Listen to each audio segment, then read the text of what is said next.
భోజనంలో గుడ్డెట్టారా, గడిది గుడ్డెట్టారా? అన్నం తినేవాడు కోడిగూడు పెట్టడం ఏంటంటే బుద్ధి ఉందా లేదా?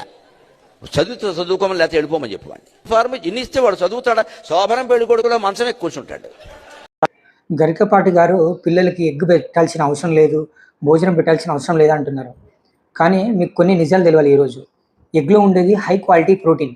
పిల్లలకి ప్రోటీన్ సరిగా అందకపోతే ఎదుగుదల సరిగా ఉండదు. దేశంలో 35% మంది పిల్లలకి పోషకాహారం సరిగా లభించక ఎదుగుదల సరిగా లేదు, మాల్ న్యూట్రిషన్లోకి వెళ్తున్నారు. సగం మందికి కాళ్ళు చేతులు సన్నగా ఉంటాయి, పొట్ట మాత్రం ఉంటుంది. ఎందుకు? అది ప్రోటీన్ లోపం వల్ల. ఆకలి వేస్తూ ఉంటే, కడుపులో మంట ఉంటే చదవమంటే ఎక్కడి నుంచి చదువుతారు? బ్రెయిన్కి సరిగా చదువు ఎక్కదు. నేనేమంటా అంటే పిల్లలకి ఒక ఎగ్ బదులు ఇంకా 2 eggs ఇవ్వమంట. అప్పుడు కావాల్సిన ప్రోటీన్ లభిస్తుంది, ఎదుగుదల కూడా మంచిగా. ఎక్కడి నుంచి ఉన్నాయి డబ్బులు? ఇక్కడ నీ డబ్బులు పెట్టి నువ్వు చదువుకో, నీ అన్నం నువ్వు తిను, నీ బట్టలు నువ్వు కట్టుకో, నీకు ఇష్టమైతే చదువు. ప్రభుత్వం పని ఏమిటంటే గవర్నమెంట్ స్కూల్కి వచ్చేది కోటీశ్వర పిల్లలు కాదు, పేదింటి పిల్లలు. రెక్కాడితే కానీ డొక్కాడని పేదింటి పిల్లలు. కనీసం ఒక పూటకు కూడా గడవని పరిస్థితుల్లో పిల్లల్ని స్కూల్కి పంపిస్తే కడుపు నిండా భోజనం దొరుకుతుంది వాళ్ళకి అని చెప్పి స్కూల్కి పంపించే తల్లులు లక్షల మంది ఉన్నారు. మన దేశంలో 1 కోటి మంది పైగా పిల్లలు చైల్డ్ లేబర్స్ ఉంటారు, అంటే బాల కార్మికులు. చాలా మందికి పిల్లల్ని చదివించుకునే స్తోమత ఉండదు. అలాంటప్పుడు ఈ గవర్నమెంట్ స్కీమ్స్ వల్ల ఫ్రీ ఫుడ్, పుస్తకాలు, యూనిఫామ్స్ ఇవ్వడం వల్ల వాళ్ళకి భారం తగ్గి పిల్లల్ని స్కూల్లో జాయిన్ చేస్తున్నారు. అందువల్లనే మన లిటరసీ రేటు 2001లో 66% ఉంటే ఇప్పుడు అది 77%కి వచ్చింది.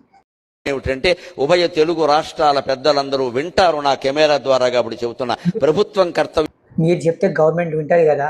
గవర్నమెంట్ని మీరు అడగాల్సింది, చాలా స్కూల్స్లో టాయిలెట్స్ లేక పిల్లలు ఇబ్బంది పడుతుంటారు, బయటికి వెళ్తుంటారు టాయిలెట్కి. అవి ఏర్పాటు చేయమని అడగాలి. 300 మంది ఆడపిల్లలు ఉండే హాస్టల్స్లో 2-3 బాత్రూమ్సే ఉంటాయి, వాటితో ఇబ్బంది పడుతుంటారు. అవి పెంచమని అడగాలి. తాగునీటి సరఫరా, మంచినీళ్ళు ఏర్పాటు చేయమని అడగాలి స్కూల్స్లో. వస్తున్నాయి, పైగా అందులో బల్లి పడింది, పిల్లి పడింది, పడదా? బల్లులు పడతాయి, పిల్లులు పడతాయి, అట్లనే పెడతారని అంటున్నారు. మీరు అట్లా చేయబట్టే ఇచ్చిన బడ్జెట్ని సగం మంది పందికొక్కులా తినేసి ఆ సగం బడ్జెట్తో క్వాలిటీ లేని ఫుడ్ పెట్టి పిల్లల ఆరోగ్యాన్ని ఖరాబ్ చేస్తున్నారు. హాస్టల్స్లో ఫుడ్ పాయిజనింగ్ అయ్యి పిల్లలు కొంతమంది ప్రాణాలు పోగొట్టారు, కొంతమంది హాస్పిటల్ పాలయ్యారు. ఇవి ఇంప్రూవ్ చేయమని అడగాలి. దేశం అంటే మట్టి కాదు, దేశం అంటే మనుషులై.